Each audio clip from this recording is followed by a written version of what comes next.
Hallo liebe Freunde der analogen Fotografie und herzlich willkommen zurück zu Ars Analog. Unboxing-Videos haben auf meinem Kanal ja inzwischen fast sowas wie eine Tradition. Und auch diesmal habe ich Post bekommen, die ich gerne vor der Kamera öffnen möchte. Ich nehme an, ihr könnt den Titel lesen und habt daran schon gesehen, um was es heute geht, nämlich um das Neptune Convertible Art Lens System von Lomography. Und tatsächlich ist das so, dass ich online noch kein Unboxing-Video zu diesem Objektivset gefunden habe. Deswegen gibt es das Ganze hier dann auch untertitelt, damit das für internationale Zuschauer interessant sein kann. Ohne weitere Umschweife würde ich einfach sagen, ich nehme mein Messerchen und wir schauen einfach mal rein. So, vorsichtig, nicht, dass ich hier den Karton von den Objektiven kaputt mache, denn die Umverpackung von Lomography sind ja immer sehr hochwertig und das wäre natürlich eine Schande. Ich habe eine ganze Weile mit mir gehadert, gerade auch weil der Buy-in für dieses Objektivsystem relativ hoch ist. Denn man muss ja die Basisbrennweite von 50, 35 und 80 mm quasi auf einmal kaufen, obwohl das ein modulares System ist. Damit habe ich ein bisschen gehadert, da der ursprüngliche Preis von 1000 Euro inzwischen aber dauerhaft um 20% reduziert ist, also 790 Euro kostet das Ganze, habe ich mir einen Ruck gegeben und habe mir das Ganze einfach mal kommen lassen. Da haben wir ein bisschen Umverpackung, das passt wunderbar hier in den Karton. Mein Lieferschein. Hier haben wir einen Jutebeutel von der lomographischen Botschaft in Paris. Frankreich ist ja derzeit schwer angesagt. Und natürlich haben wir hier das Objektivset nochmal separat eingeschweißt. Sehr schön. Dann machen wir das mal auf. Auch in der Kamera einmal gezeigt. Und schauen mal, was das Ganze zu bieten hat. Bevor ich es auspacke, vielleicht für alle, die das nicht kennen, einmal grob zusammengefasst, um was es sich handelt. Es handelt sich um ein Set aus 3 Objektiv, genau Milli, 3 Festbrennweiten, nämlich 50. Genau, fangen wir mit der kleinsten Brennweite an. 35, 50 und 80 mm mit einer Lichtstärke von f durch 3,5, 2,8 und 4. Der Clou an der Sache ist, dass es sich dabei um ein Linsensystem handelt, wo das hinterste Element, also quasi die Hälfte des Objektivs, an der Kamera verbleibt, man nur vorne die Frontelemente austauscht, so dass man quasi platzsparend das Ganze nutzen kann, wenn man unterwegs ist und so weiter und so fort. Also 3 Festbrennweiten in einem System für knapp 800 Euro. Dann schauen wir da mal rein in den Karton. Also die Umverpackung ist natürlich wie immer on point. Und dann schauen wir da einmal rein. So, als erstes sehen wir hier die einzelnen Anleitungen zu den Brennweiten, die man hier rausziehen kann. Das ist vom Proteus, das ist das 80 mm Objektiv. Dann haben wir hier den Beipackzettel, würde ich das fast nennen, von dem Thalassa 35 mm und vom Despina 50 mm. Immer schön hier auch mit Beispielbildern. Dann haben wir hier direkt als nächstes die Bedienungsanleitung. Ich glaube, das ist bei der Art Objektiv vielleicht auch gar nicht so schlecht, denn durch diesen Mechanismus des Zusammenbauens kann es gegebenenfalls wirklich zu Klärungsbedarf kommen. Dann haben wir hier die Garantiekarte beziehungsweise die Seriennummer. Da ich das natürlich zu dem Zeitpunkt gegebenenfalls noch nicht irgendwo registriert habe, hier das Ganze einmal so verdeckt. Beziehungsweise, das wird man wahrscheinlich an den Objektiven sowieso sehen. Also Notiz an mich, das Ganze registrieren, bevor da schlimme Finger noch was machen. Genau, eine Garantiekarte für Japan. Das sind hier weitere Retourenkarten für Japan. Dann haben wir hier so ein Lens-Pouch, glaube ich, nennt sich das, so eine Ledertasche. Schön nochmal in Plastik verpackt. Ja, wer mich kennt, weiß, dass ich auf Leder gar nicht so sehr stehe. Aber es ist natürlich sinnvoll, so eine Tasche mit dabei zu haben, um die Objektive sicher zu verpacken. Ich hätte gedacht, da wären jetzt so 4 kleine Taschen bei, aber eine große kann man natürlich dann genauso gut nutzen. So, und jetzt wird es spannend. Die nächste Lage sollte dann das Objektiv sein. Ich gehe mal hier hin. Das Objektiv, die Objektive meine ich natürlich. Die sind einzeln nochmal verpackt in Kunststoff.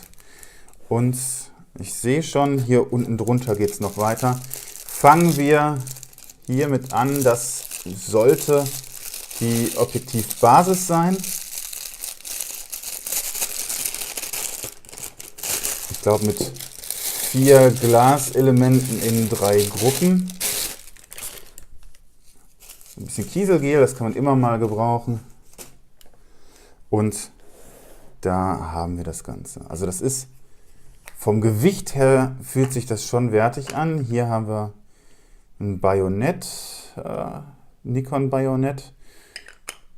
Gleich werden wir uns das Ganze auch mal an einer Nikon Spiegelreflexkamera ansehen. Hier haben wir meine altbewährte Nikon F90X. Schnell das Mikrofon wieder dran, damit ihr mich hören könnt. Ich mache einfach mal weiter mit den Objektiven selbst, also den Frontelementen. Hier haben wir das Proteus 80 mm f/4. Das ist tatsächlich die Brennweite, die mich am meisten interessiert aus dem Set.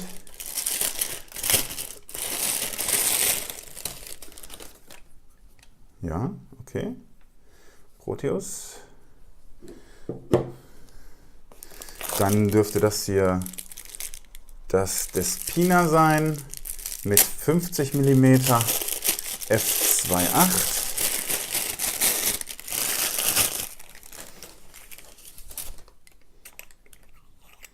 So, hier schauen wir mal rein. Ja, sieht auf den ersten Blick sehr wertig aus. Also kein Lomo Plastikschrott oder ähnliches. So, dann statt als letztes das Palassa 35 mm.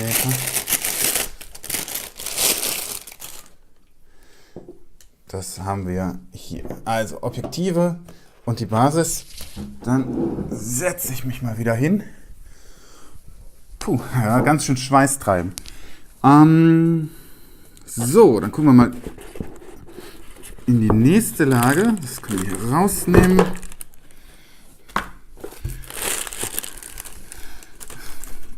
Hängt alles an mir und klebt. So ist das Plastik im Sommer. Also, dann haben wir hier Mikrofasertuch, auch schön. Entschuldigung. Da haben wir den 52 mm Makroadapterring für Nikon F. Das ist quasi ein Umkehrring. Da kann man dann das Ganze, wenn es zusammengebaut ist, nicht mit dem Bajonett als erstes an die Kamera montieren, sondern so. Und hat dann entsprechend einen Mindestfokusabstand entsprechend dem Auflagemaß. Ich glaube 48 mm, also knapp unter 5 cm. Allerdings kann man nicht mehr auf unendlich scharf stellen, das ist natürlich klar. So, als nächstes haben wir hier eine kleine Box. Kleine Box ist gut, so ein Döschen vielmehr. Döschen mit diesen Blenden, die man reinstecken kann, und einer Info, welche Blende damit möglich ist, wenn man weit offen fotografiert. Das sind hier an der Zahl 6 müssten es sein. Ja, check. Und natürlich zu guter Letzt ein diesmal unfassbar dickes Buch.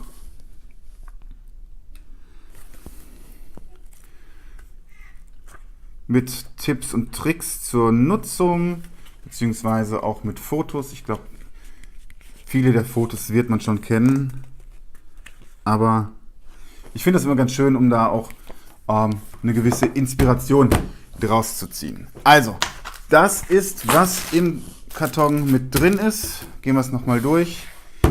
Ein Buch, ein Mikrofasertuch, die Tasche, diverses Papierzeug. Dazu gehört die Anleitung, ein Umkehrring, diese 6 Zwischenblenden, möchte ich die mal nennen, mit einer Übersicht, welche Lichtstärke die haben. Gehen wir es einfach mal durch. Der Tropfen hier hat 4,5, das hier hat 4,8. Das erinnert mich auch an diese Blenden, die beim Acromat mit dabei waren. Dann haben wir hier diese Raute. Das Karo hat F4, das X ebenso, der Stern ist 4,5 und das erinnert wiederum hier an eine Acromat-Blende mit 6,7. Alles klar, ich nehme an, wenn man weit offen das Ganze nutzt. Dann packen wir mal den ganzen Kram hier, der gar nicht weiter interessiert, an Seite. Naja, so ist das auch nicht, aber ich glaube, die Anleitung ist weniger interessant als die Linsen selbst. Okay, als erstes schauen wir uns mal hier die Linsenbasis an. Und da wird natürlich noch eine Review zu sehen von mir und ich glaube, das Ganze muss man dann auch mal genauer besprechen. Also hier haben wir so einen Zwischendeckel. Und ich würde sagen, wir probieren als erstes mal dieses Proteus 80 F4 aus. Die Deckel am Bajonett sind aufgesteckt nur. Da gibt es hier natürlich auch einen roten Punkt und hier einen roten Strich. Die bringt man in Deckung. Und dann rastet das Ganze ein. Also das ist schon solide und fest. Dann machen wir hier einen Bajonettdeckel ab und bringen die F90X ins Spiel. Roter Punkt, weißer Punkt.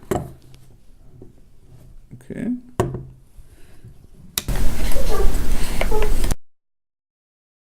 So, bevor der Speicher wieder voll ist, eine kurze Einschätzung von mir.